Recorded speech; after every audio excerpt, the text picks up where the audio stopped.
Today on Prodigy Bowlers Tour. All year long, families from throughout the Southeast have been planning their Sundays, specifically the first Sunday of each month, around the Georgia Youth Bowlers Tour, or GYBT. This tour's mission is to provide opportunities to qualify for the Junior Gold Championships and prepare athletes for the event. Since its inception 14 years ago, GYBT has qualified nearly 1,000 boys and girls for the Junior Gold National Championships. This weekend, the most active bowlers on the Georgia Youth Bowlers Tour have gathered for the annual GYBT Tournament of Champions to crown 8 titleists.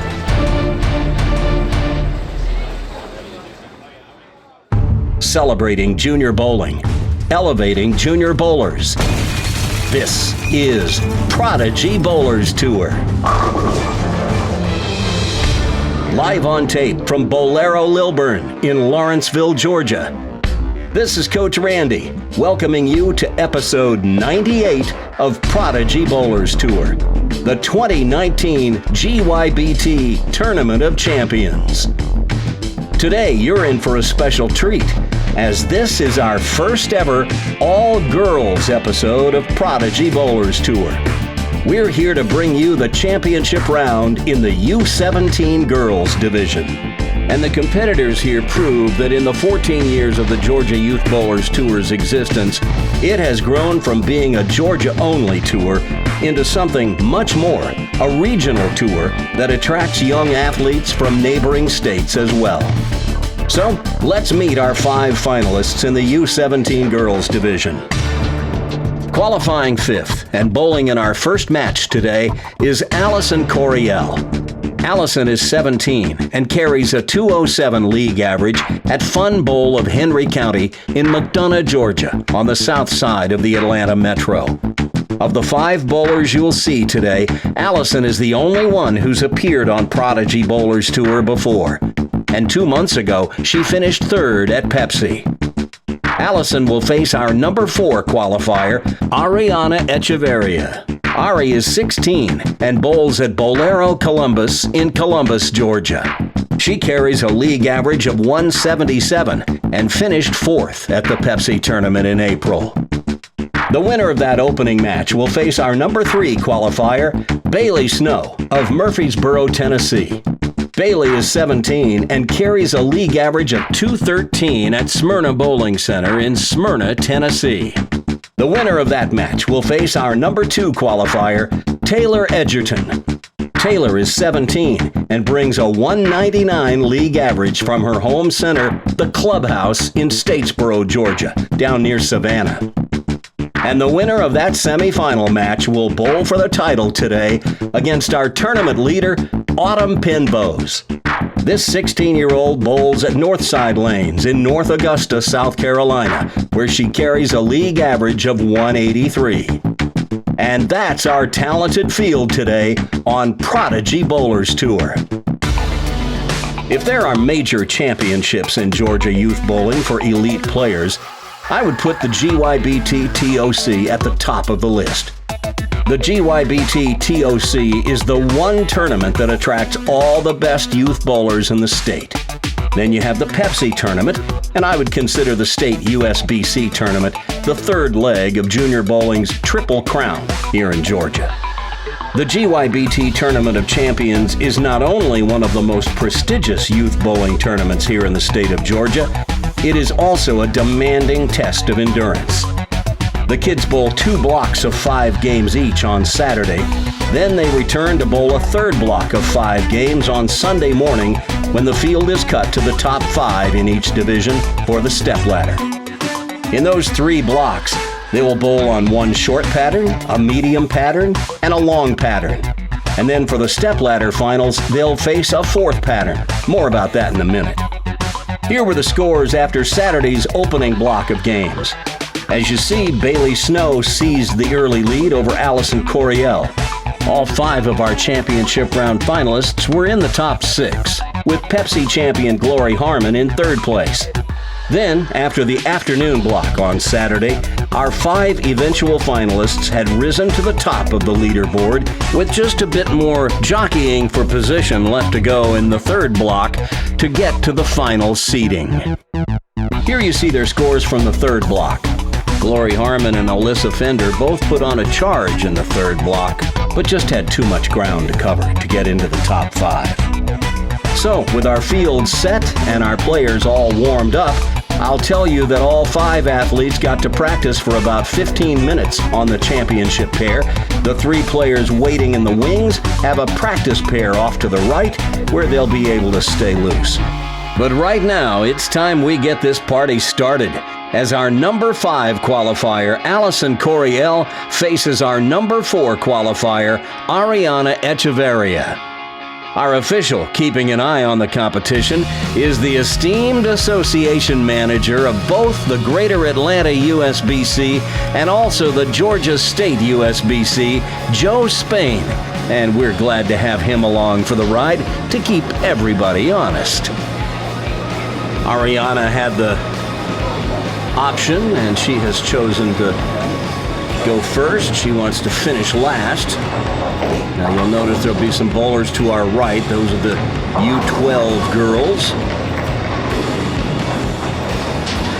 Ariana gonna lead off. And gets a light shaker, mixes them up, and she has an X in the very first frame.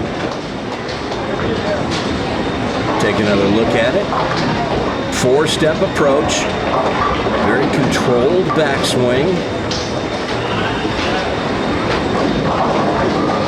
Nice and easy.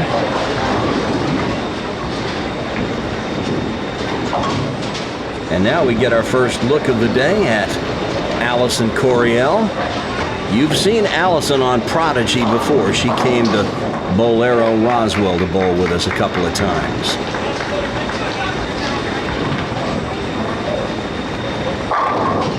Crosses over and gets a strike in the first frame. Take another look at that shot. We'll see the angle that Allison is playing. Like all the girls today, playing down and in. This oil pattern not really conducive to swinging the ball out to the right. She gets a crossover strike to begin. Players know that if they send it wide, it's not coming back. So they will be very careful to avoid throwing it to the right, and I would expect we'll see some Brooklyns today. They're protecting against losing the ball to the right. There's another crossover. This time she leaves the 5-pin.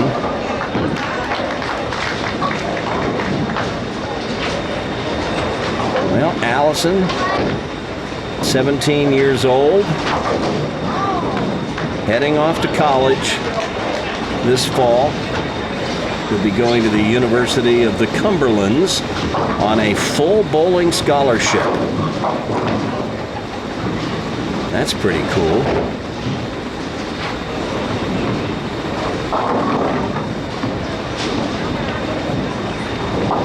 And she takes care of the spare. Well, as I mentioned earlier, in the 3 blocks of qualifying, they bowled on a short, medium, and long oil pattern.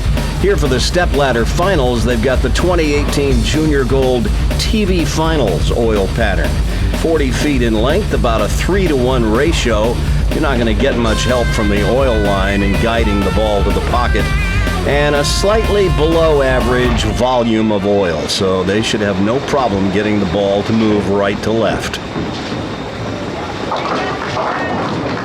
We saw some right there as Ariana crosses over and leaves the 6-9-10. Now, as I mentioned, the tendency on some shots is for the ball to sail wide right if you miss right. Well, on that note, sometimes when they're going cross lane at corner pin spares, on the right side, it's easy to lose the ball to the right. So you got to go straight at them.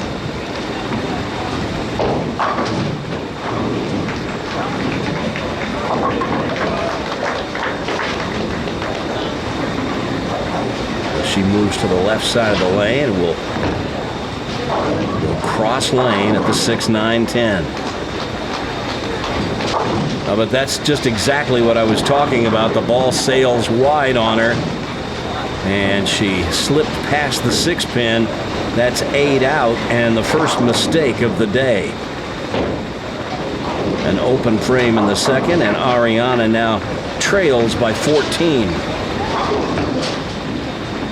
Ariana, 16 years old, has a league average of 177. She bowls at Bolero Columbus in Columbus, Georgia, site of the Pepsi tournament. Comes in thin this time. Leaves the 2-7. That's the left-hander's baby split. A little easier for a right-hander, actually, because you're hooking the ball from the right to left and narrows the gap between the 2 pins. Put the ball on the left side of the 2. The ball will deflect over into the 7.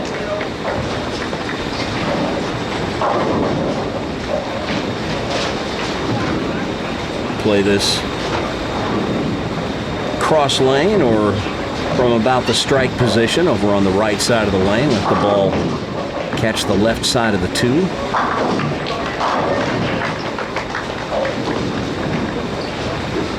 Easy enough when you're sitting back here watching it. Not so easy when you got to throw it yourself.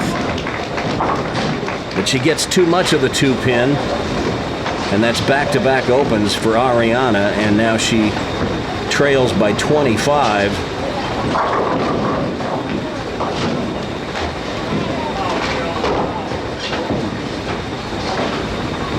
Well, I mentioned that Allison going to college this fall on a full bowling scholarship. When Mike Bonzik launched the GYBT 14 years ago, a grand total of 2 kids had gone to college through bowling scholarships. My, how times have changed. Crosses over, just barely ticks the head pin. Leaves the 3-5-6. You know, by now, at least 100 kids have gone through GYBT to collegiate bowling.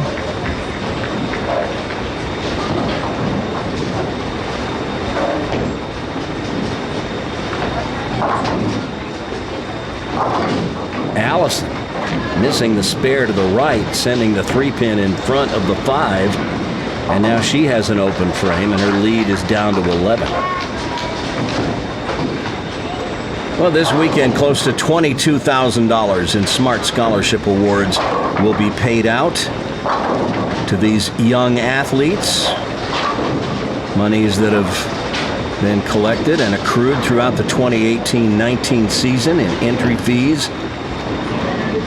Paid out for where they finish in the 2019 Tournament of Champions, as well as the Bowler of the Year Scholarship Award, which is also going on at the same time. Mike Bonzik and his GYBT team should be proud of the way they've grown this program through the years.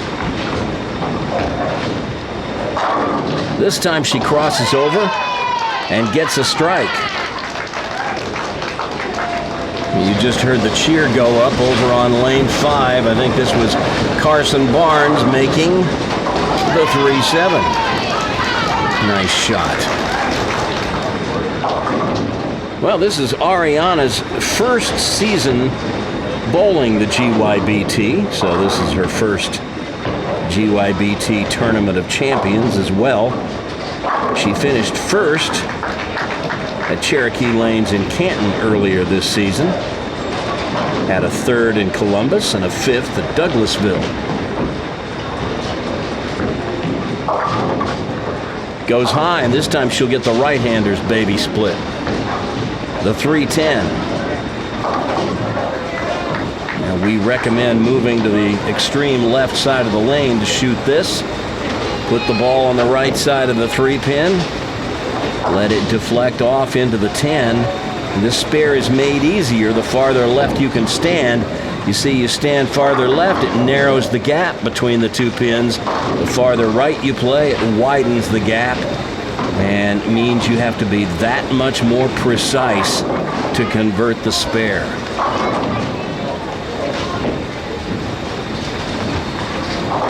And she covers it perfectly. That is well done by Ariana. And that keeps her within 11 of Allison. Watch this one again. She plays it down the right side. We don't recommend that, but she puts it in exactly the right spot. When you can be that precise, you can play it from anywhere.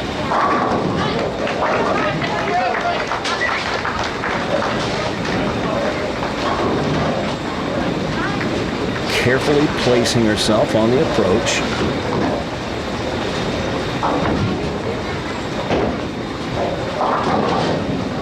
A little high that time. Leaves just the 6.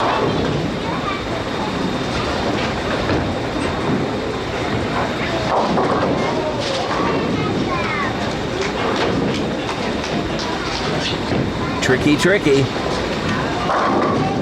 These lanes don't give you much wiggle room, do they? You miss right, the ball sails. You point it a little bit, and it goes through the nose or goes Brooklyn. Very demanding oil pattern.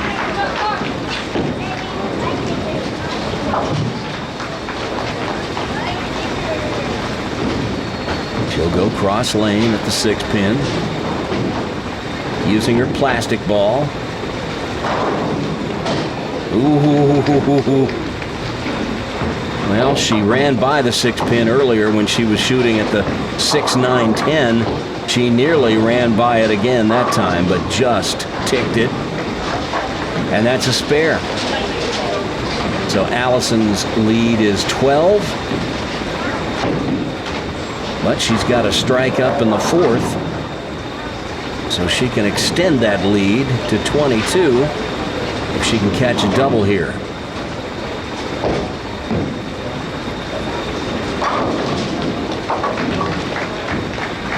These young athletes will play very deliberately, especially with the group bowling on the pair to their right.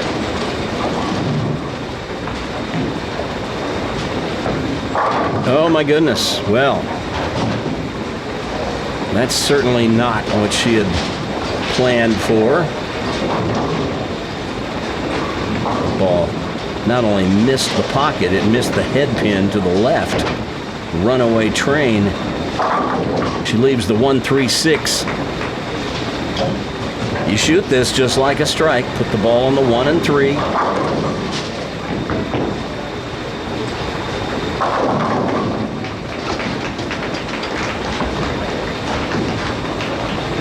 Oh, she gets it on the left side. Not the way we coach it up, but when you're in the championship round, bowling for a big tournament like this, it's not how, it's how many.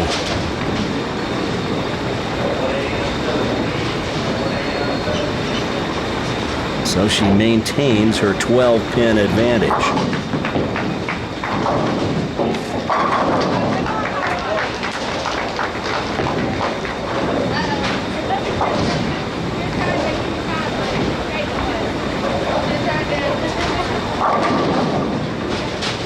Oh my goodness, she sent half the rack over at the 7 pin. A couple of pins rolled around it, but it stubbornly refused to fall.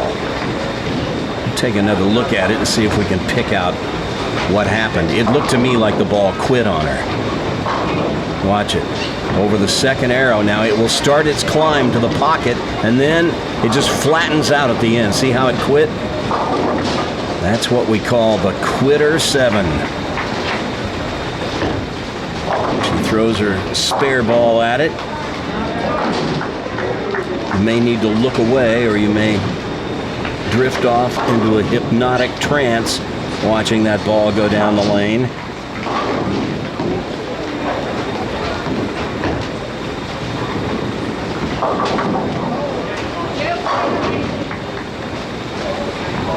Well, the U12 girls who are to our right, there are only 2 of them in the step ladder. The number of finalists in the step ladder is relative to the number of participants in the age group, and the U12 girls is the smallest age group they have. There are only 2 in the step ladder, so once they complete their championship match here, they'll be done, and we'll be all to our own down here on the end pair.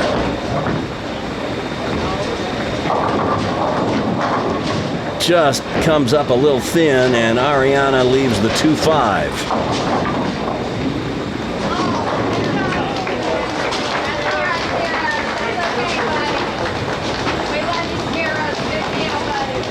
Got to be careful with this one when you're coming in from the right side.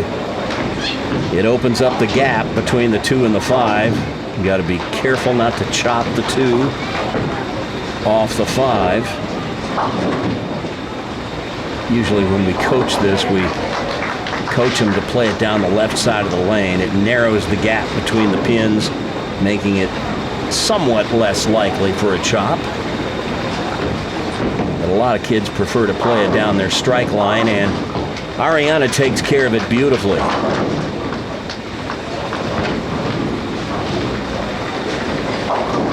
So, 13 pins separating these 2 young ladies.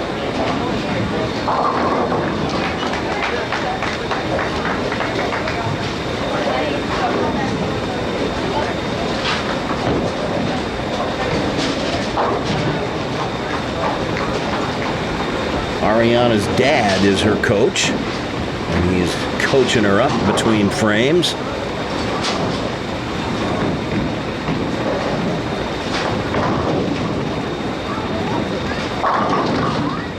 Goes Brooklyn, leaves the 6.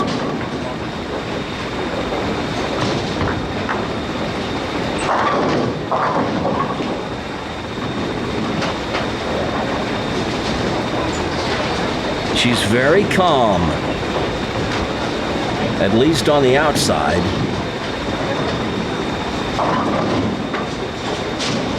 You wonder, though, what's going on in the inside. Heart's pounding away. Palms a little sweaty. What's going on between the ears?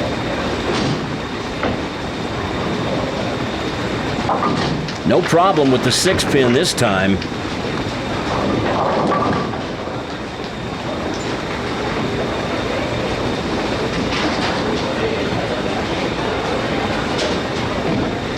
Ariana, very cerebral player.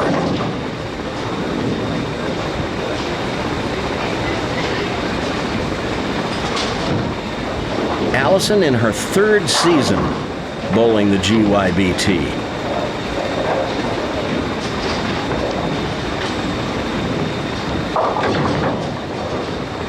Oh boy. Right through the nose, and now she's got the 6, 7, 10.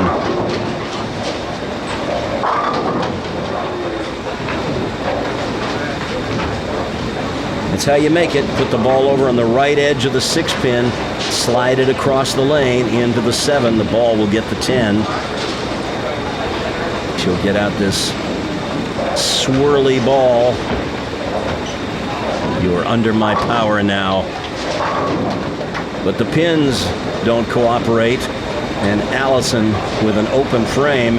And look at this, we're 7 frames into this match, and this thing is all tied up.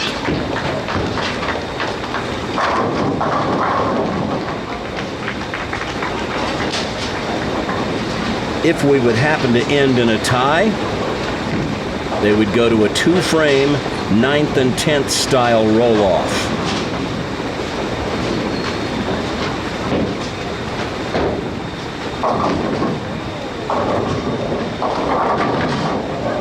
And once again, she sends the 5 pin right in front of the 7 in the classic Swisher 7 leave, but I think once again we're going to see this ball quit on her. Watch it. It'll start to make its move to the left, and then right here flattens out. I don't know if there's a slick spot on the lane down there or what, but that's a problem. He has no problem converting the spare, however. You just got to figure out how to get that 7-pin to go down on the first ball.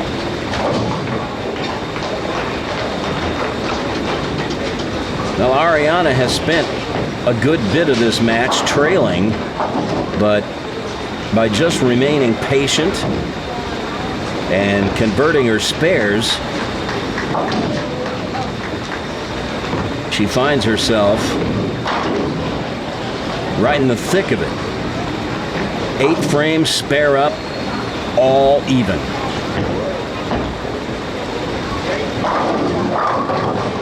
And she throws her best shot of the match and gets a strike. Watch this one again. Takes a very measured approach. Backswing only a little above her hips. And see you later, pins. That's 10 in the pit.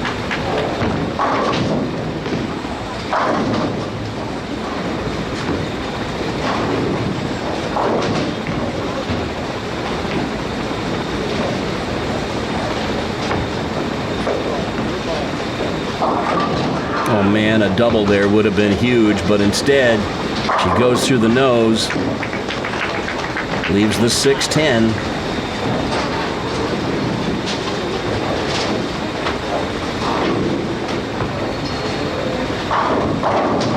She shot at the 6-pin enough times this match. She ought to have this down by now.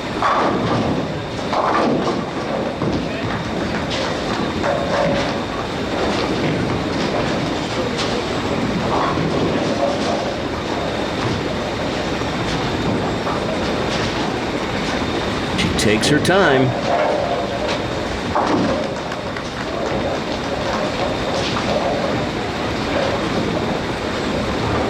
We preach this all the time to kids. Spares, spares, spares.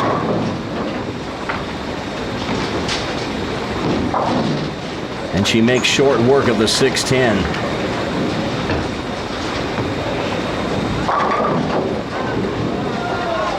So Allison up in the 9th, spare up, tied with Ariana. This bowling shirt she's got on was a graduation present from some friends. It looks just like her spare ball.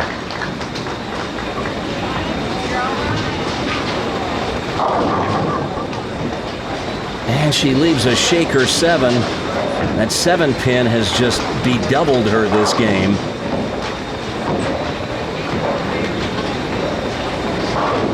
A couple of swishing 7s on the left lane, and now a shaker 7 on the right. It's like it's nailed down. She loses a pin in count and now trails by 1.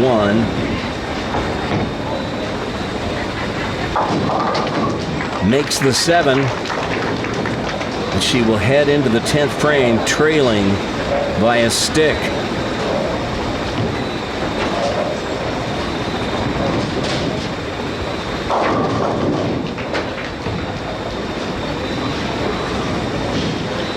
Who can perform in the 10th frame?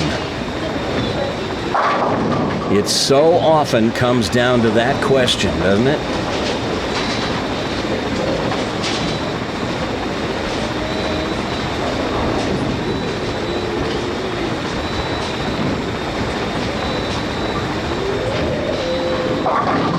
Oh, that one hooks high, nearly crossed over. She leaves the 6, 9, 10. This is the same spare Ariana missed earlier in the match when she sent the ball wide.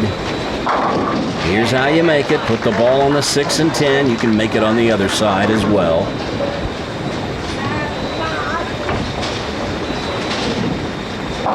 There you go. Got the hard part done. Now she just needs to fill it up, get as much count as she can. She's going to force Ariana to mark in the 10th. And how much Ariana will need will depend on what Allison does here on her fill ball.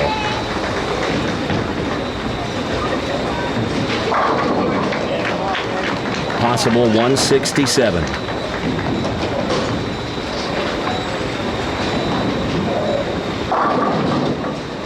Crosses over, gets 9. It's going to be a 166. And that means that Ariana is going to need to fill 16 pins in the 10th frame. She must mark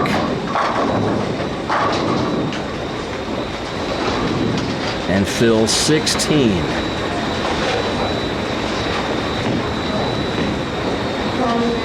She's on a spare, so she's got to watch her count on the first ball in the 10th as well. Needs a spare or a strike. Oh no! What a time for this. The 4, 6, 7, 9. She actually got a break by having the 10 go out. It makes this a little easier to make. You can actually make this. Go for the 2 on the left. Shoot this like the 4, 9. If the 4 hits the back of the 9, it can knock the 9 forward into the 6. If the 4 slides into the front of the 9, the 4 will ricochet forward into the 6.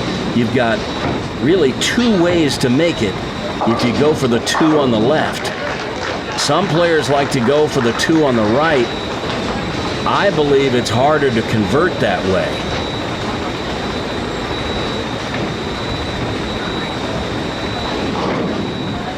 It looks like she's going for the 2 on the right.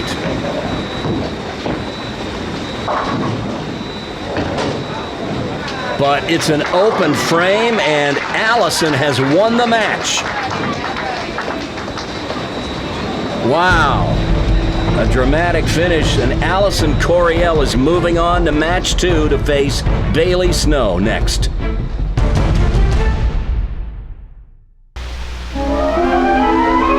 This is the Star Sapphire, a gem of hypnotic beauty. Now, Brunswick captures that same deep sapphire glow in a beautiful new bowling ball, the Brunswick Crown Jewel. Every movement brings out new mystery and beauty. A unique material gives you a firmer grip, a new promise of scoring accuracy. And its lasting luster will look new for years in your choice of glowing ruby red, iridescent black pearl, or shimmering sapphire blue. To own the new Crown Jewel is a permanent satisfaction. A prized possession you'll treasure for life. Made only by Brunswick, the #1 name in bowling. Step into fun. Learn to bowl free. The fast and easy Brunswick way. Sign up at your favorite lanes today. He kicked everybody's butt in the qualifying round. Announcing a Prodigy Bowlers Summer Tour special event. Alternate and curve it, try to make it. For littles only. It's a first-of-its-kind Prodigy Bowlers Tour competition as we open up the field to nothing but the pint-sized prodigies. Kids 11 and under are encouraged to come. Saturday, July 20th at Bolero Roswell. With the coveted trophy pin already awarded, we'll have a special prize for the winner. It's Prodigy Bowlers Tour's first ever for littles only event. All littles, all the time. And if we get enough in the micro size, we'll break them off into their own division. So if you've got a future star in the making who wants to be on Prodigy Bowlers Tour, this is the event for you. It's the Prodigy Bowlers Summer Tour for littles only special event. Saturday, July 20th. Sign up at 11:30 a.m. Qualifying starts at noon. Entry fee is just $10. Must be 11 or younger to be eligible. Parent or legal guardian must accompany the child. Join us at Bolero Roswell in Roswell, Georgia. Saturday, July 20th. And look who just threw the shutout ball.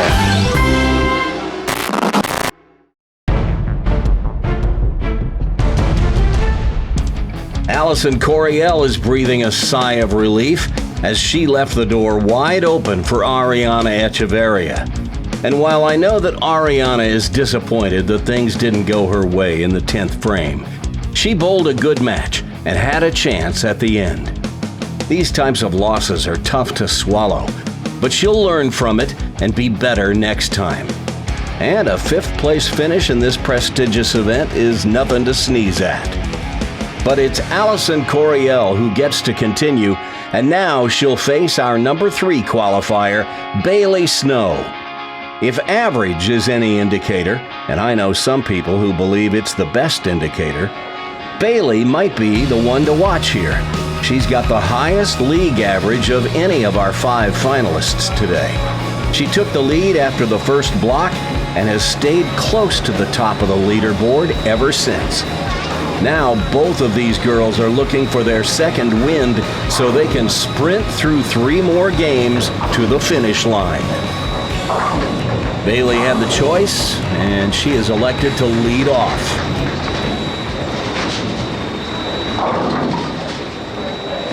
Comes in thin on the opening toss. Leaves the 2-4-5-8, the bucket. Here's how you make it. Put the ball on the 2 and 5. Let the ball drive through and carry out the back pin. The 2 will get the 4.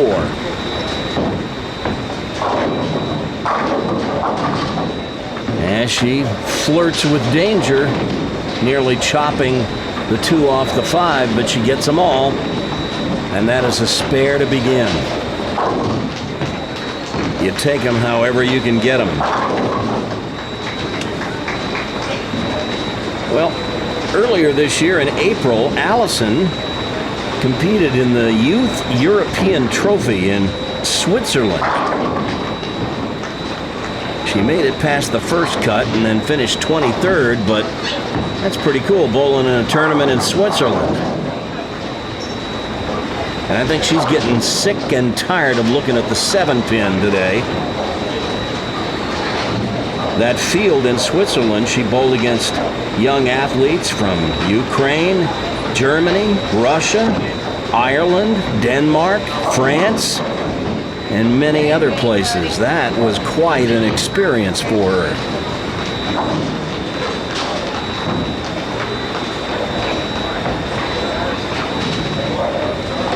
Ooh.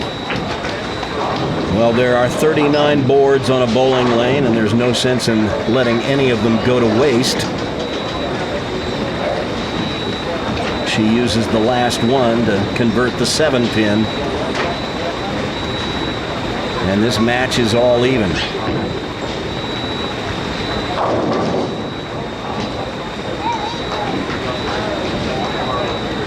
Allison's won a couple of times on the GYBT this year.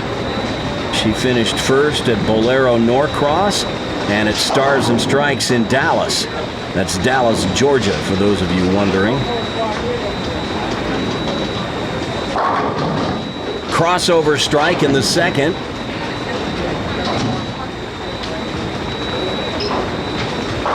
And she says, all right, that'll do. Kind of makes up for that 7-pin.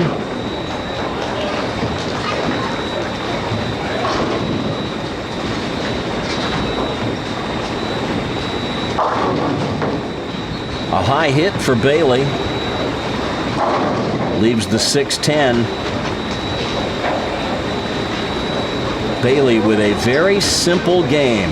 This is a tall girl with long legs, long arms, long reach. Got a great follow through, a great motion through the release. The thing I like about her game so much is that she uses her height to her advantage by getting super low at the line. When you have a long reach like she has, it can be an advantage, but only if you get low at the line. Look how low she gets. Mixes them up, but we've seen the 7-pin behave like it's nailed down on that left lane. Bailey finds the same kind of action that Allison has seen a couple of times today. She'll go with her plastic ball at the corner pin. Plays it down the left side of the lane to perfection. So Bailey has 3 spares right out of the gate.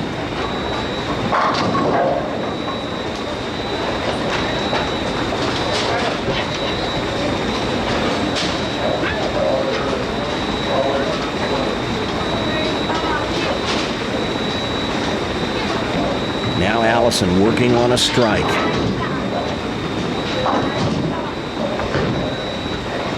Hates it. And you can see why. Doing a little rehearsal with her arm there as she comes back to the ball return. I think she felt like she maybe cut that one a little short.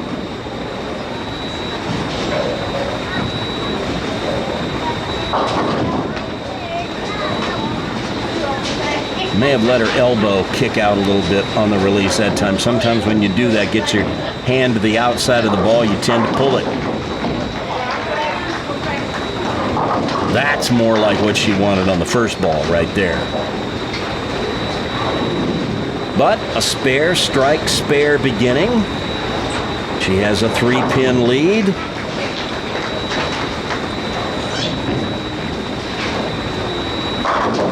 This is Allison's 3rd GYBT TOC. Last year she finished 15th. The year before she finished 8th in her first GYBT TOC. So this is going to be her best finish yet.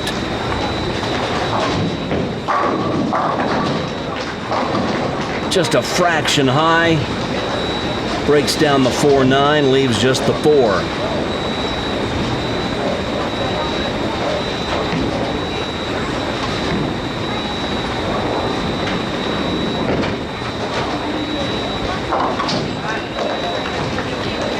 Allison, a really good spare shooter.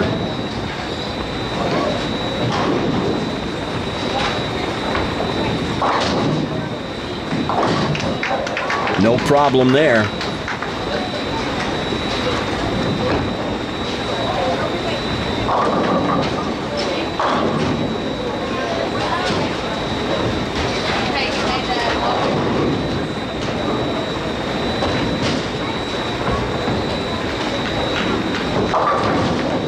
Once again, cutting sharply through the nose. Lucky to avoid the split, Bailey leaves the 6-10.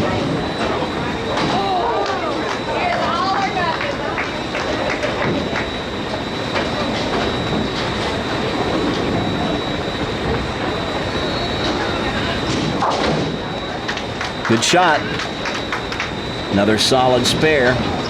Now this is Bailey's 2nd trip to the GYBT TOC. Last year she qualified in the 5th position to make the stepladder, and then she lost her match to Tony McQuarrie, or as we like to call her here on Prodigy, Tony the Tigress. Tony went on to win the TOC last year. There's no shame in losing to the player who goes on to win it.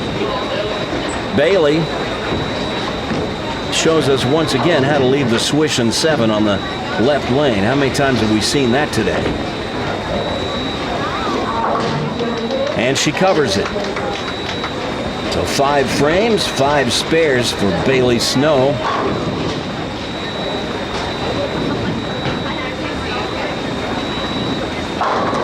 And now Allison back up on the right.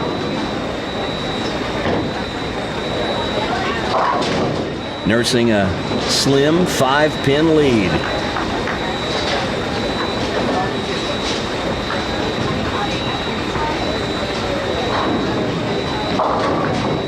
That looked pretty good off her hand, but it just broke a little too sharply, and she leaves the 3-6-10. And her lead now is down to just 2 pins.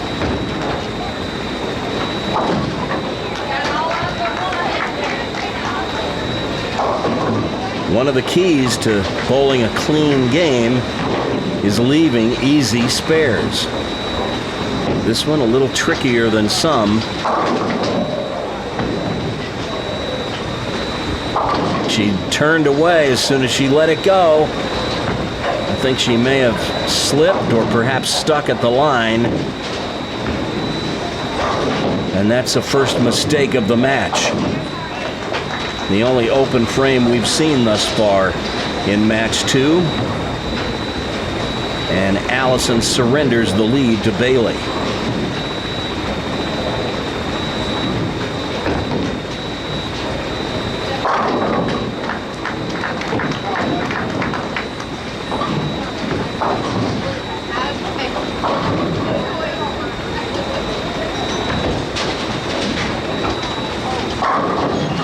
That's a perfect shot right there. 10 back.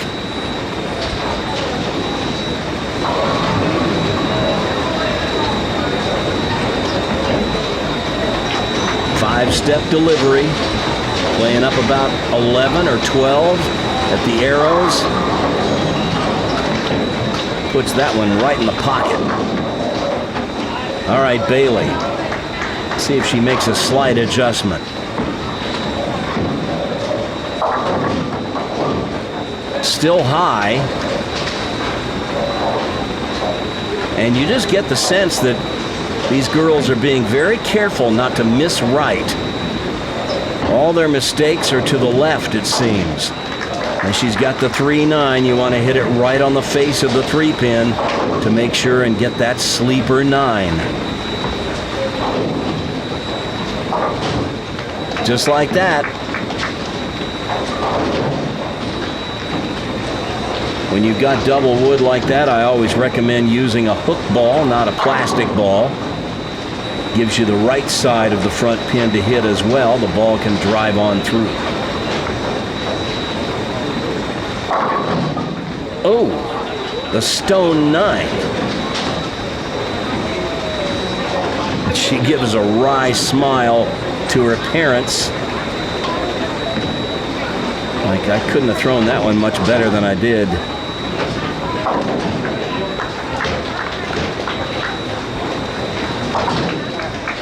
Another spare.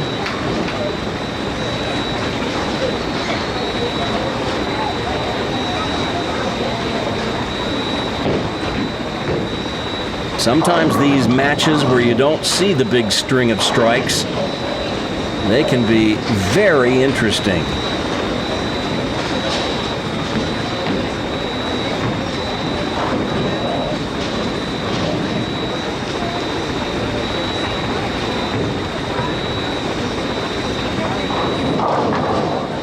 And another 7-pin for Allison.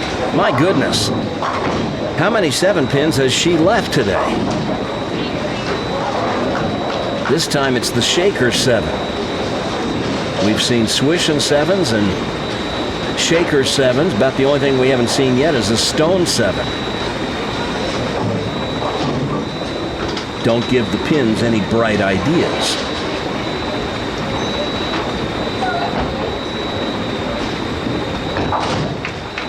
Down goes the spare. The lead remains 6 for Bailey Snow.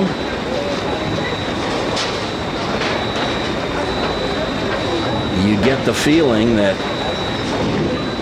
this one's going to go down to the end as well, just like the first match did.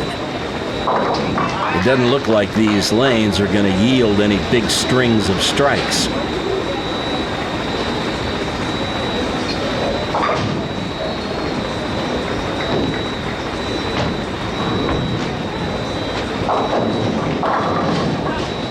Well, she threw that one pretty well, just a little high. Leaves the 4.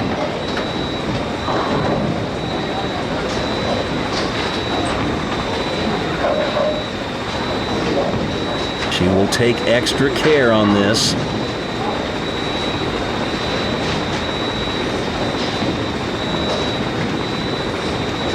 You see players get careless with single pin spares. Can't afford to miss them here. She gets it.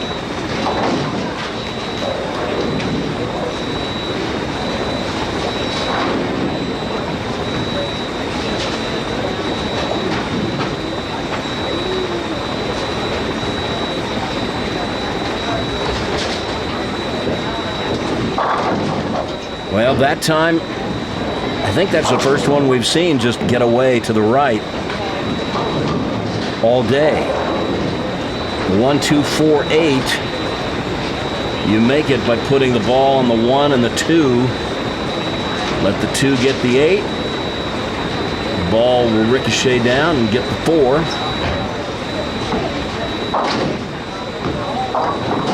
Just like that.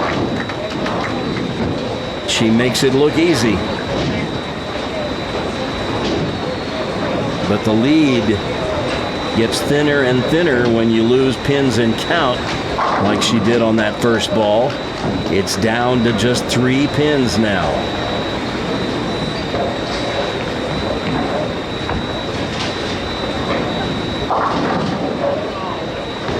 And now she gives herself a real challenge. The baby split, the 3-10. We've seen this earlier today. Both the left-handers and right-handers baby splits have been left.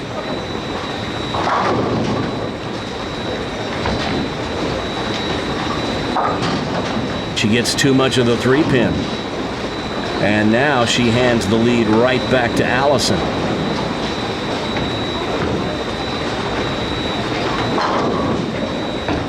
So Bailey, who was going along with a clean game up to that point, 8 straight spares, opens up in the 9th, and just like that, Allison goes up by 10. Here in the 9th, working on a spare.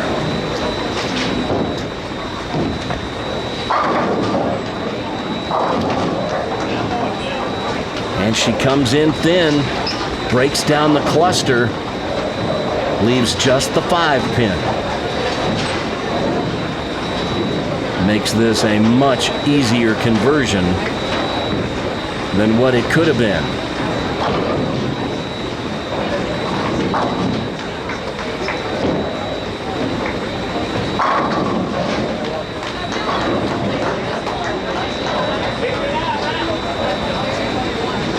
Just throw this one like a strike ball.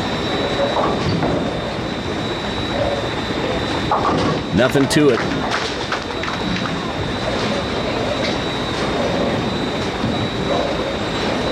So, Allison takes a 9-pin lead into the decisive 10th frame.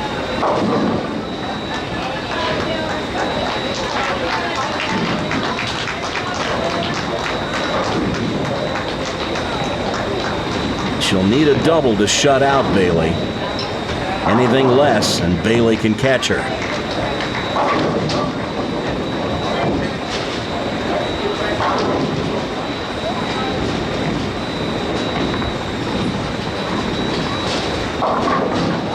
Uh-oh.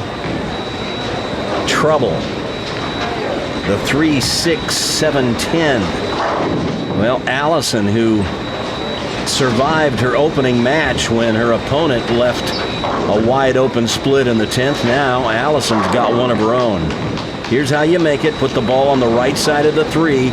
Send that 3 over into the 7.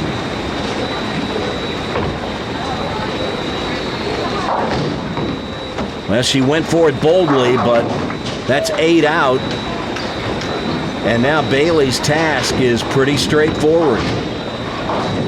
She needs to fill 14. So any kind of a mark and then 4 pins. That's any kind of a mark. That's the best kind of mark. A strike on the first ball in the 10th, and that makes her job a whole lot easier the rest of the way. This one's going to come in just a little bit high. Watch the 2-pin go to the wall and trips the 4. So she needs 4 pins, and she gets 2 throws to get them.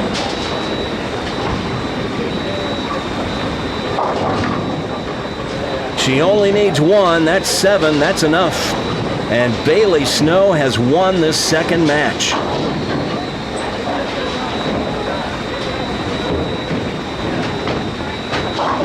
And this young woman from Murfreesboro, Tennessee, will go on and bowl in our third match. It's going to be Bailey Snow against Taylor Edgerton in our semifinal when we return after this.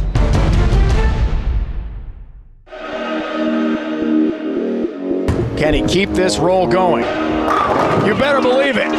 At just 15 years old, Solomon Salama, a two-handed lefty from Beverly Hills, put on a nail-biting performance at the Junior Gold Championships. How about 10? Yeah! It's got a hold, and it does! A possible perfect game. Got it. Here he goes for the 300. Solomon! Snapping pins! He finishes with a 299. That game clinched the championship for Solomon, who made bowling history that day, becoming the first Junior Gold competitor to win back-to-back titles. How about this young man? 299 in the second game, and he's a champion. It took a lot of work for Solomon to walk across the lanes with this trophy.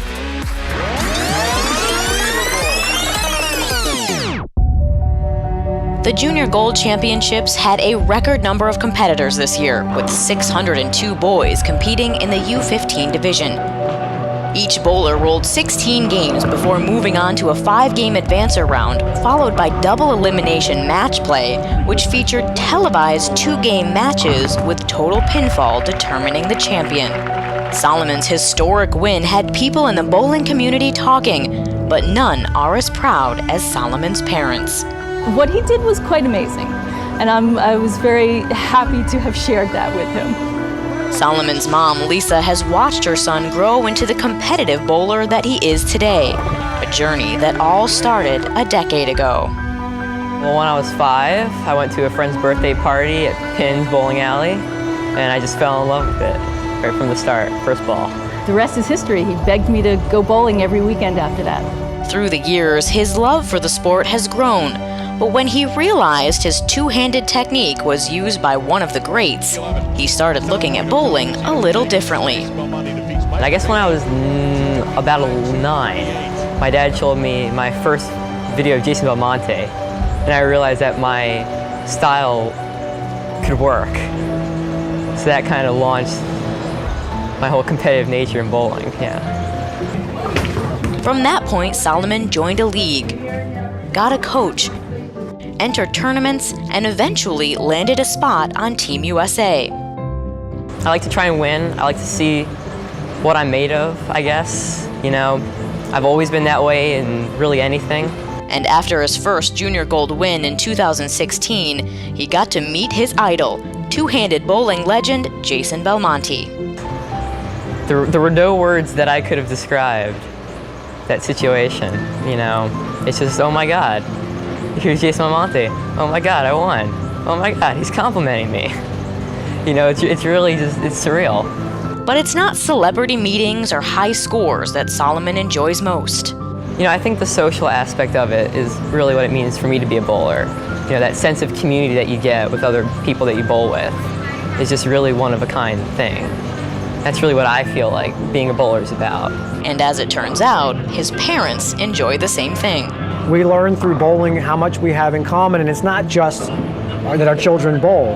And it's a wonderful thing about the sport. It brings you close to people beyond just kind of the bowling itself, and I would have never expected that. It's just such a lovely family experience for us. An experience Solomon's entire family plans to continue for years to come. I hope it's not a single memory. I hope it's just kind of a general positive reflection on the collective experience we've had together, and that's something that he can take forward with him.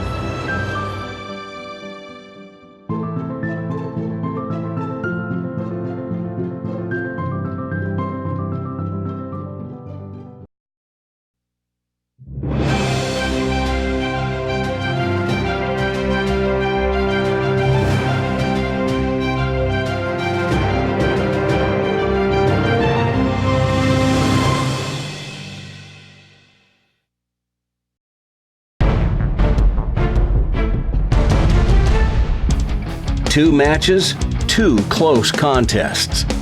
each one coming down to the 10th frame. But in match 2, it was Allison Coryell who made the final mistake, splitting in the 10th, opening the door for Bailey Snow, who slammed it shut with a strike. So it's Bailey who's moving on to match 3 to face our 2 seed, Taylor Edgerton.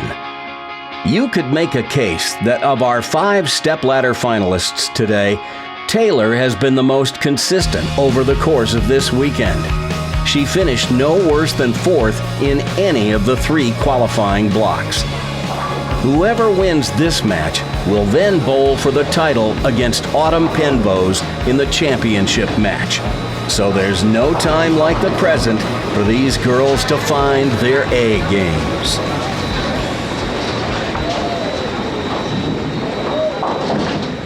Oh boy, there's trouble right out of the gate for Bailey. And we've talked about it. Players have been guarding against missing the head pin to the right. Just doesn't want to recover. There's the 1-2-4-10, the washout. Put the ball on the left side of the head pin, throw it over into the 10. The ball will get the 2 and the 4. But that's too much head pin and 8 out for Bailey and an open frame to start. And now we get our first look at 17-year-old Taylor Edgerton of Statesboro, Georgia, down near Savannah.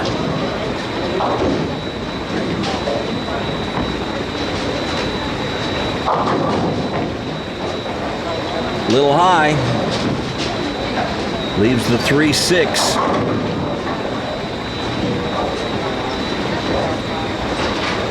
Taylor's got a little hand in the ball.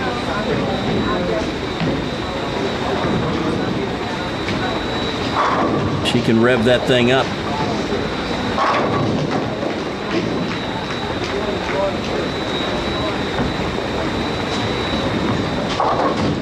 Covers the spare.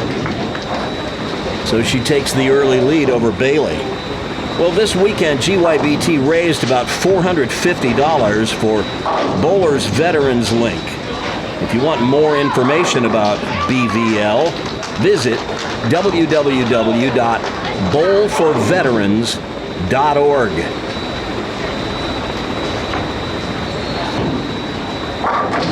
And Taylor rips the rack in the second frame for her first strike of the match.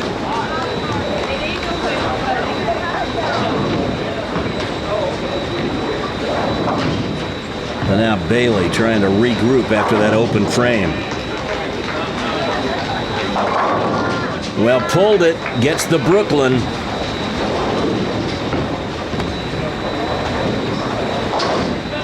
Looks back to her parents. Here's her footwork. She's got a very straight walk up to the foul line. That is textbook.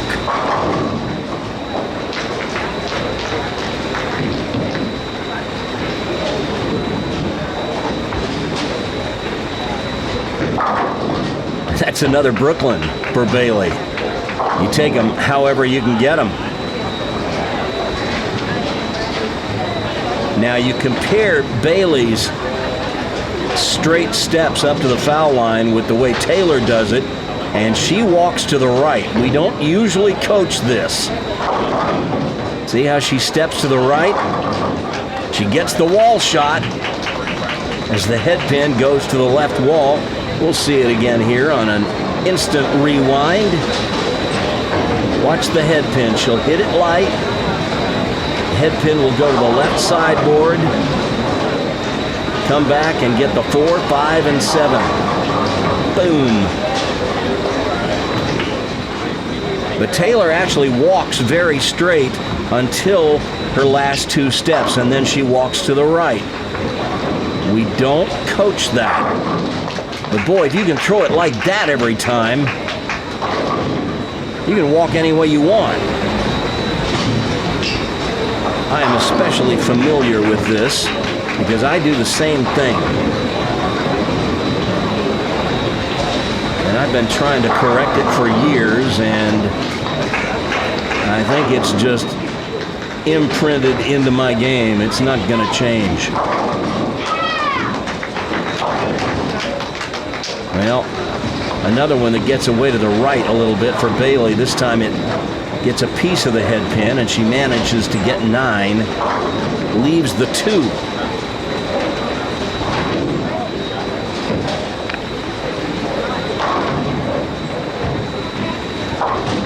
And covers it.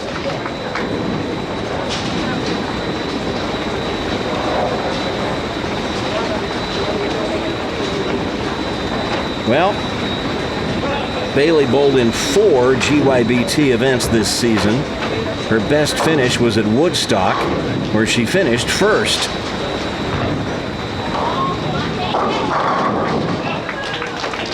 And I'm guessing she got a bunch of hits like that. Watch this one again. Very simple delivery. Not a lot to go wrong with this delivery.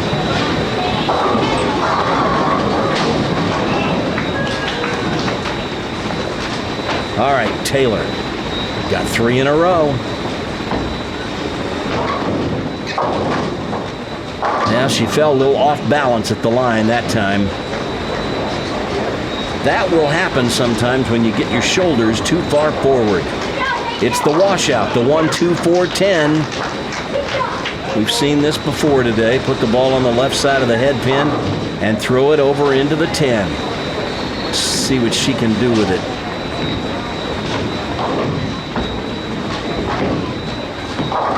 Oh, she can make it. How about that one? Let's watch that again.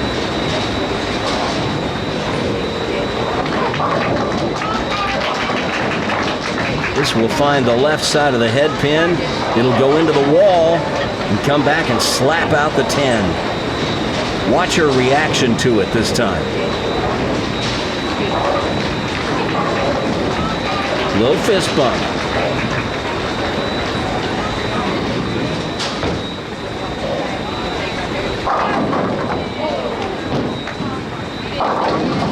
This time she goes high. Lucky to get out of there without a split. The 6-10.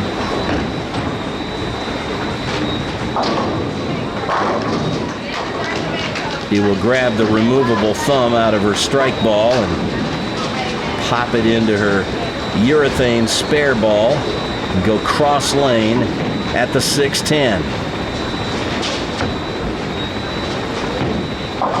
Ooh. But she chops it. And that 17-pin lead is now 6. And Bailey, working on a strike, can take the lead if she can put another one on the board here. Nearly gets a Brooklyn. But the 9 remains.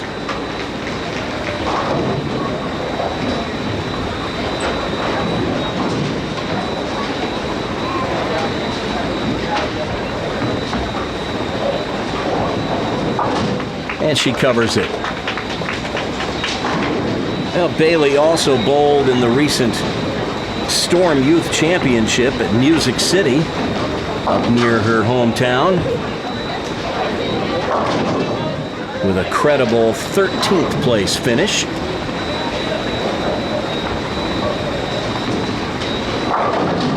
There's the ripper that we've been looking for on that left lane. We've seen so many swish and 7s, she finally carries a swisher.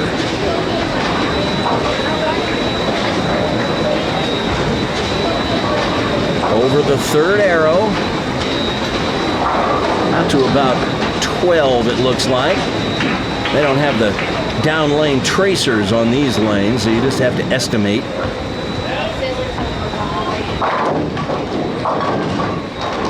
Taylor a little high with that one, leaves the 4-7. Had trouble staring at her for an instant. The 9-pin went late.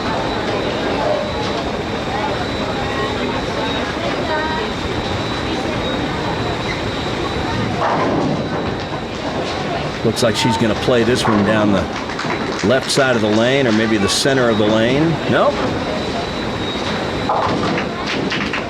I didn't factor in her drift to the right. She cross-laned that one. The reason we don't coach walking to the right for a right-hander is that you tend to walk into your swing, and the modern thinking is to let the swing be the thing and you walk around the swing. That's the way they're all doing it nowadays.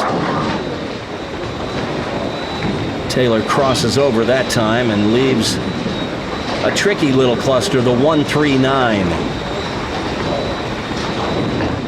You got to hit this one in the light pocket, closer to the 3-pin. If you hit this right in the solid strike pocket, you're liable to hook by and leave the 9. You want to hit light. Like that.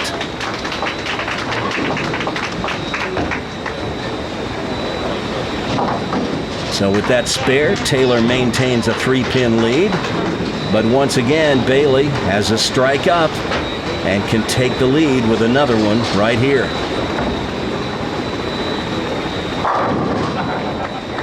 But instead, she gets a pocket hit, and the 10-pin won't go.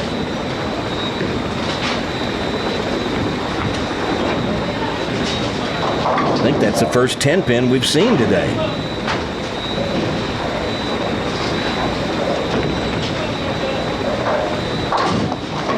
She gets it. So once again, we're going to go down to the 9th and 10th.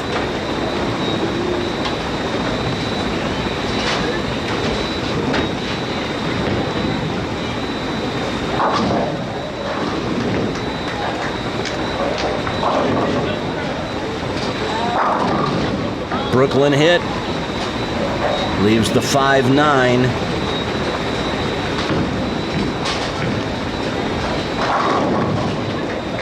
Sharing her thoughts about that one with her parents.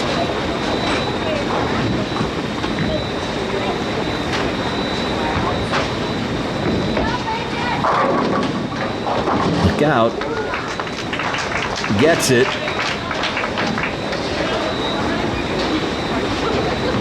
Well, Taylor with 4 tries at the GYBT this year. Finished first in Augusta. Oh boy. This is the head pin to the right this time and leaves the 1-2-8. Got a hit on the left side of the head pin. Drive the 2 pins straight back into the 8, or have the ball take out all 3 pins.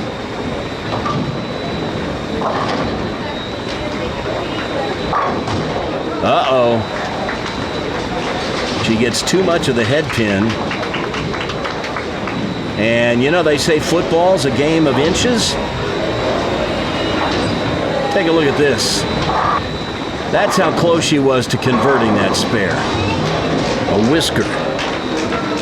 All right. Well, if Taylor can throw 3 strikes in the 10th, she'll force Bailey to double to beat her.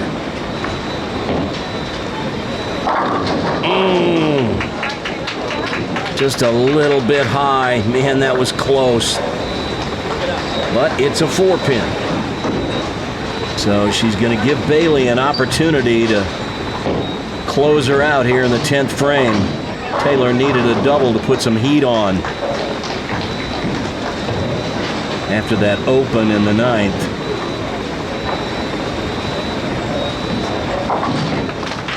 Now there's a spare. So she needs good count here. She needs 8 or better to force Bailey to mark.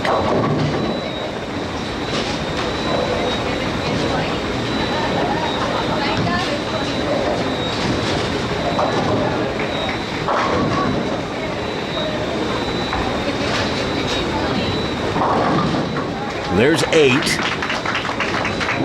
So Taylor finishes with a 184. So even if Bailey gets 9 on her first ball, she would need to make it to win. So she must mark.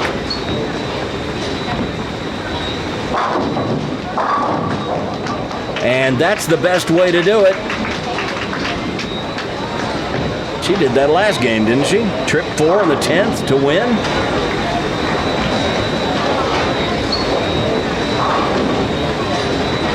She's got a beautifully straight arm swing. And I'll tell you what, you can say what you will about revs and all the other stuff that goes into today's modern power game. But if you've got a golden arm swing like the one she's got, it'll hold up under pressure. And Bailey Snow is going on to bowl for the championship. She has just won her second match in the stepladder. And Taylor Edgerton will finish third in this event.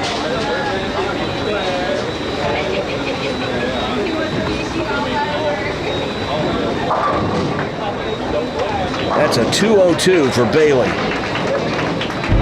And a congratulatory handshake from Taylor, but it's Bailey Snow who'll face Autumn Penrose for the title when we return.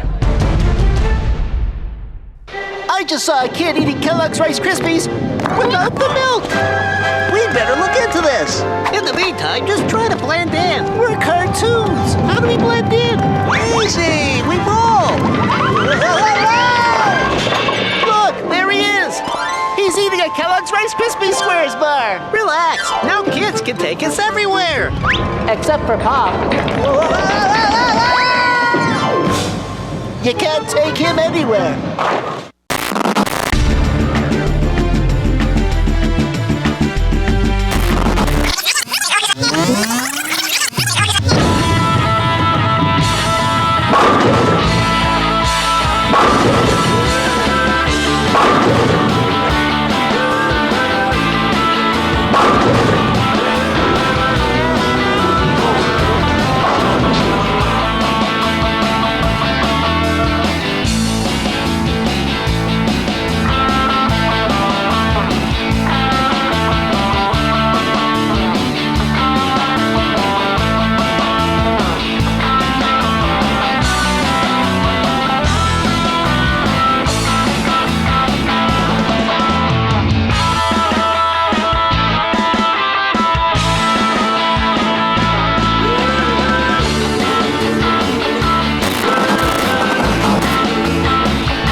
And then there were two.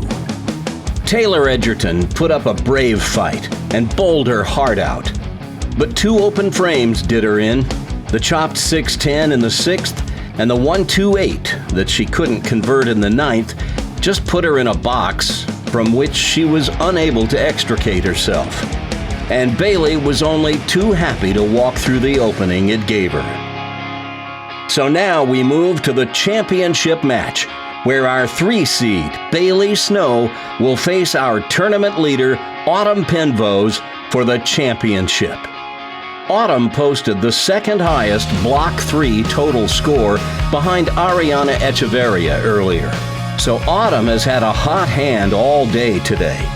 But now she steps in just as Bailey Snow seems to have made friends with the championship pair of lanes. Their hearts are beating a little faster as the moment of truth has arrived. One of these two girls is going to emerge as the 2019 GYBT Tournament of Champions winner in the U17 Girls division. So sit back and enjoy as these two go head-to-head for a chance to win one of the biggest tournaments youth bowling offers in the state of Georgia. Autumn has elected to let Bailey lead off. And Bailey leads off with a solid pocket hit that trips the 9. And she's got a strike on the board to begin. Watch this one again. Over the 3rd arrow, maybe a board inside it. Just a little high. The ball misses the 9 on the left, but something comes back and gets it. So she's got an X to begin. Now Autumn.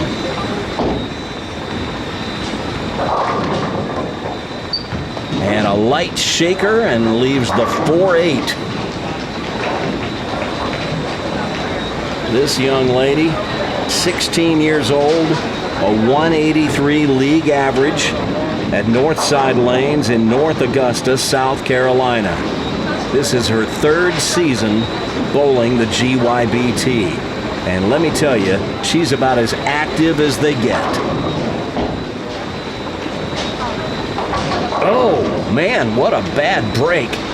As she sends the 4 in front of the 8.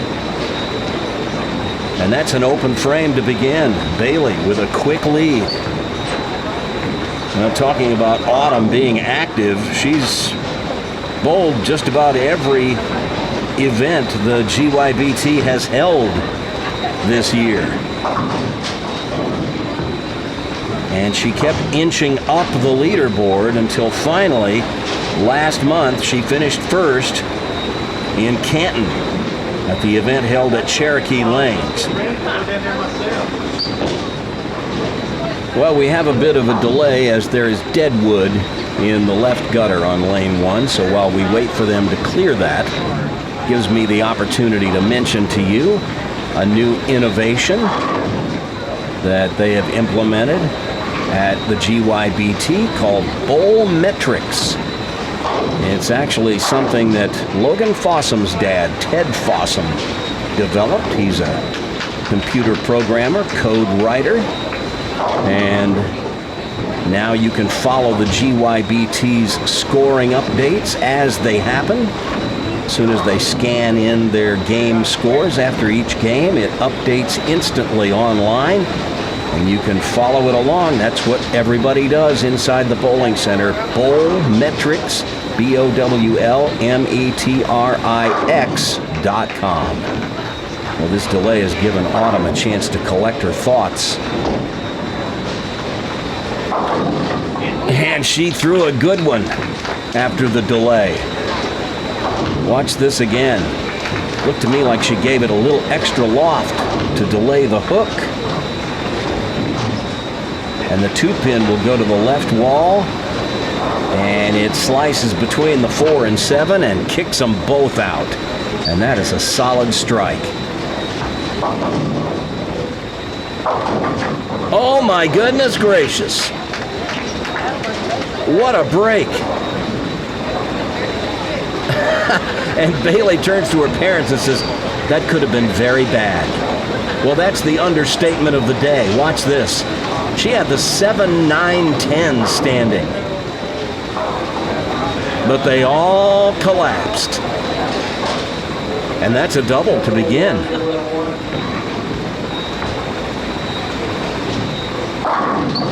And then she crosses over and gets the 3rd strike of a turkey. And Autumn can't believe what's just hit her. Watch this. She only missed by about a board at the arrows, and it goes Brooklyn. Autumn's 31 pins down, and she's barely had time to lace up her shoes.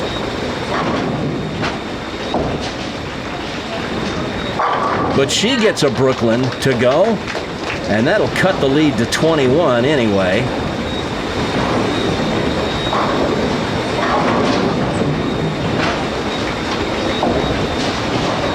Falls off balance just a little bit. Whenever I see someone fall off to the right, it's usually because they get their shoulders a little too far forward, out over their toes. If they'll keep their shoulders back, keep their feet under them, they'll stick the landing. Crosses over, nearly had the 5-10 that time. But just the 5. Very manageable spare, this one. She sure would have liked to have gotten another strike, though. That would have cut the lead a little more.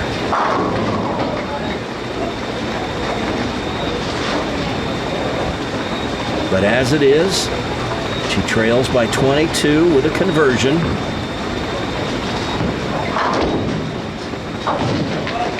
That's a nice positive throw there.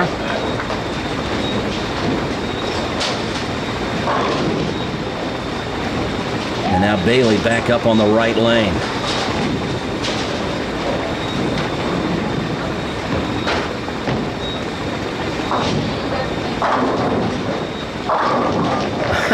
Well, I know she's not trying to do that. Get Brooklyn's and nosedives to go.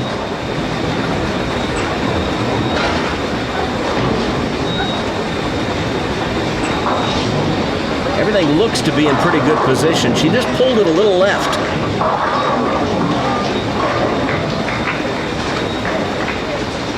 But that's 4 in a row and a 32-pin lead.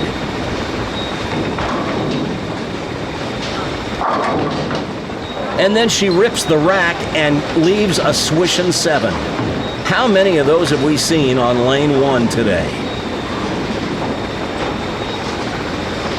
My goodness. That was the best ball she'd thrown all game. She gets the spare, though.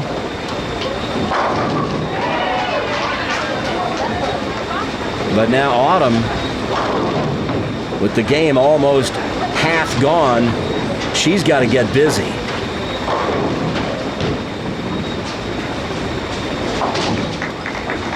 It's time to start a string of strikes right now.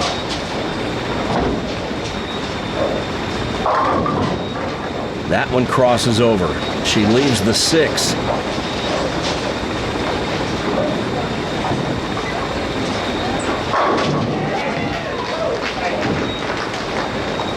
She's remaining pretty calm right now.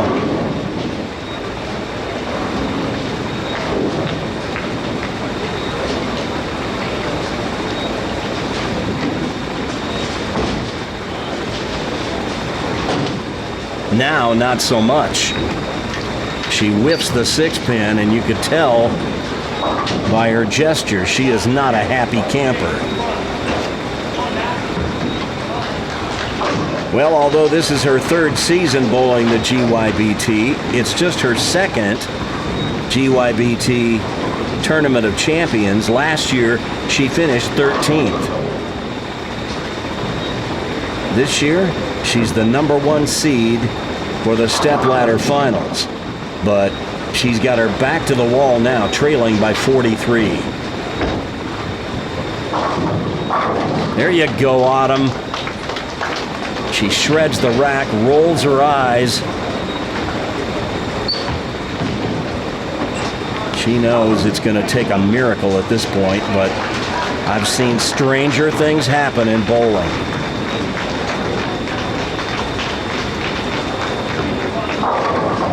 Wow. A powerful strike by Bailey. She shreds the rack.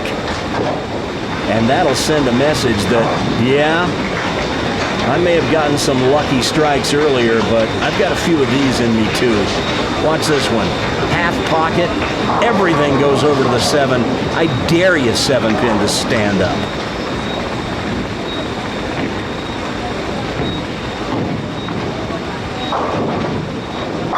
And 10 back. And that is quite a statement Bailey Snow just made. A ripper on the right lane and high flush on the left.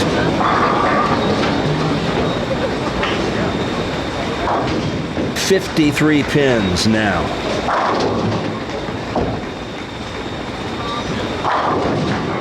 And the 10 won't go for Autumn. And when it rains, it pours.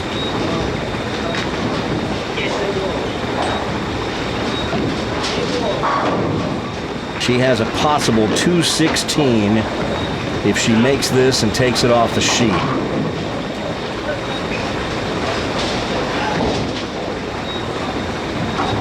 But instead, the ball falls off into the gutter and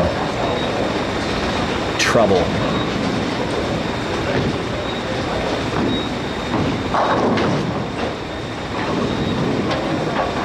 The best Autumn can do now is a 204.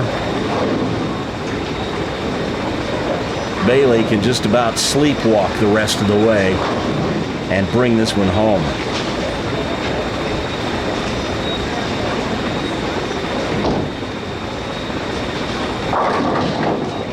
That's a ripper for Autumn, but they have been few and far between.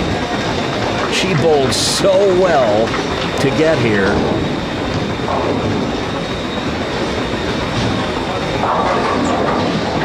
And you can tell by her facial expression that she's disappointed. That tells you how much she wanted this.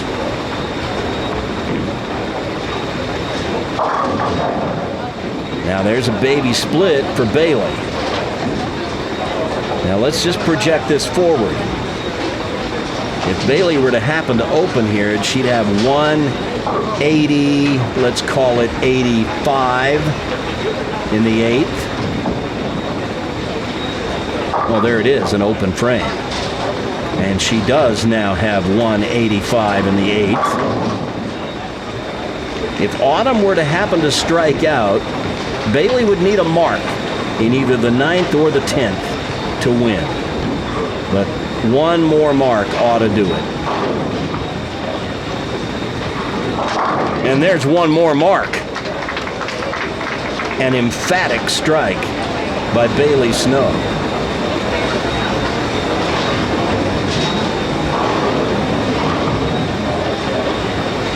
She won a couple of close ones in the 2nd and 3rd matches today. But this one is going to be a rout. And with that, it's over.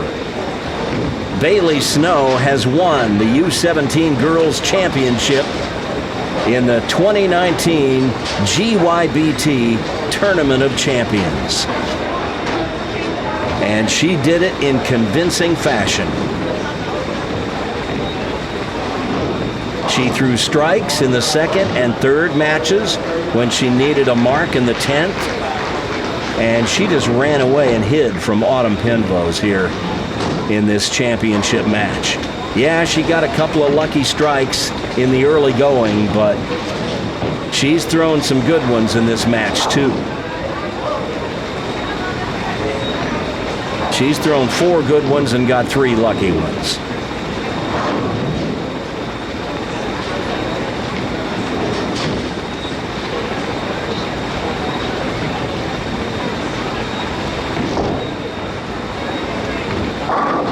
Well, crossover's not there for Autumn here in the 10th, but it's all academic at this point.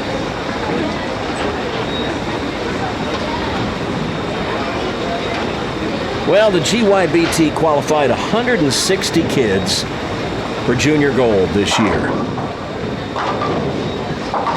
That is one heck of a record that GYBT founder Mike Bonzek should be proud of. There were over 100 that qualified for the GYBT Tournament of Champions this year. There were a few no-shows. They had right at about 100 bowlers in the championship.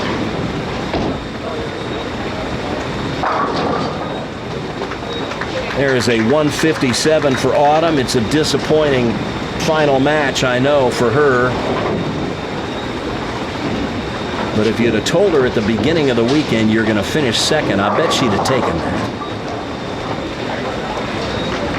But it's kind of fitting that she'd leave a 7-pin in the 10th frame, as many of those as we've seen today.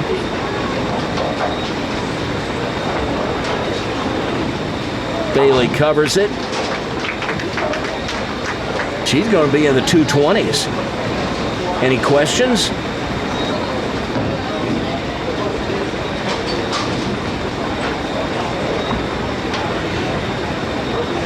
How about 225 to finish?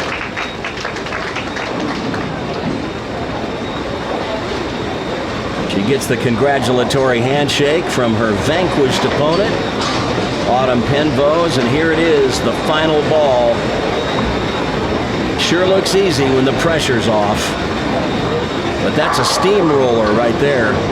And Bailey Snow is your 2019 champion of the GYBT TOC in the U17 Girls. We'll get her to sign the pin right after this. Hey, it's me, Coach Randy, with exciting news about a new way you can help support Prodigy Bowlers Tour. Over the past couple of years, we've had a number of Prodigy fans say they'd love to offer something in payment for the Prodigy content seen each week on YouTube throughout the bowling season. Well, I'm pleased to announce that Prodigy is now on Patreon. Go to patreon.com/Prodigy Bowlers Tour.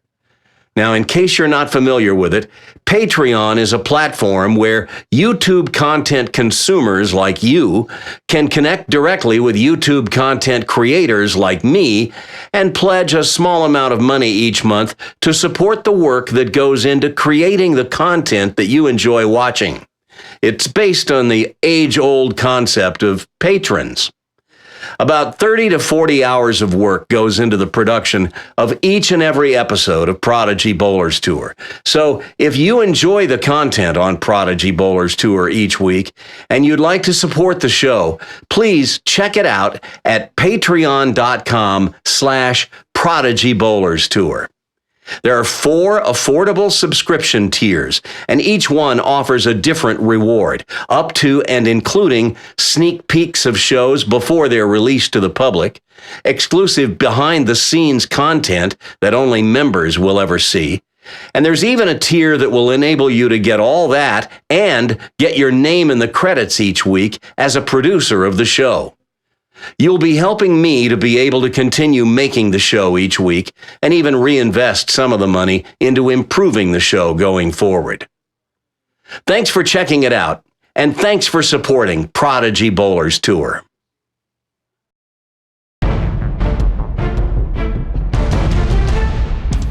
Before you meet our winner in the U17 Girls Division, there were 7 other champions crowned today at the Georgia Youth Bowlers Tour Tournament of Champions.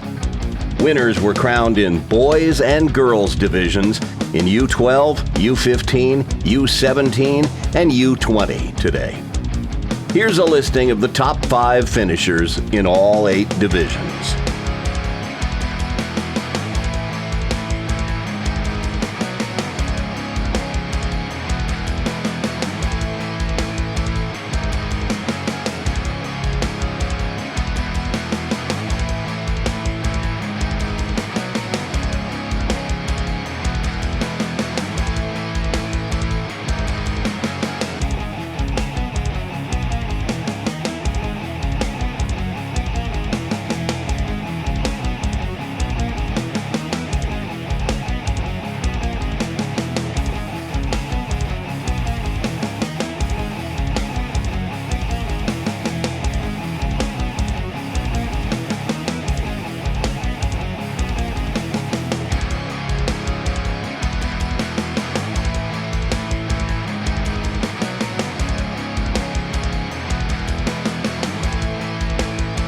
Congratulations to all 8 winners today at the GYBT Tournament of Champions.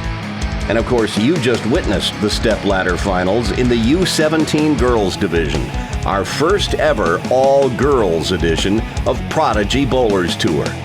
I've been wanting to do an all-girls show for a long time, and I'm thrilled that it finally happened.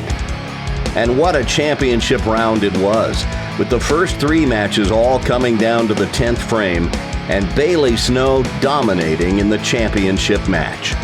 She may have carried a few lucky strikes in the early frames, but there was nothing lucky about the way she bowled the rest of the way.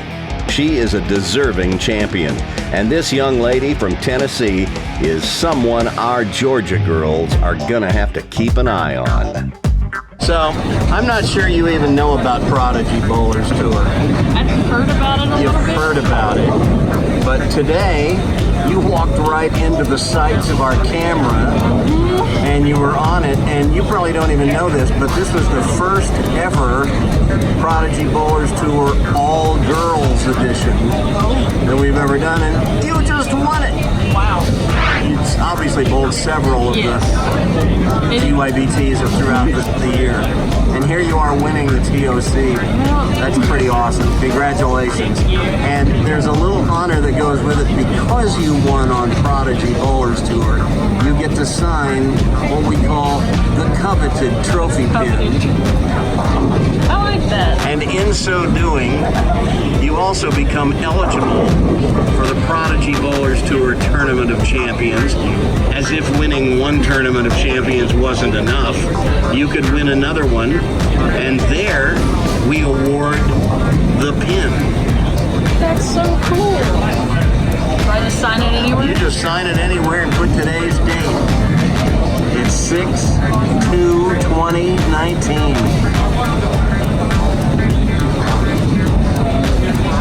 And there she is, ladies and gentlemen.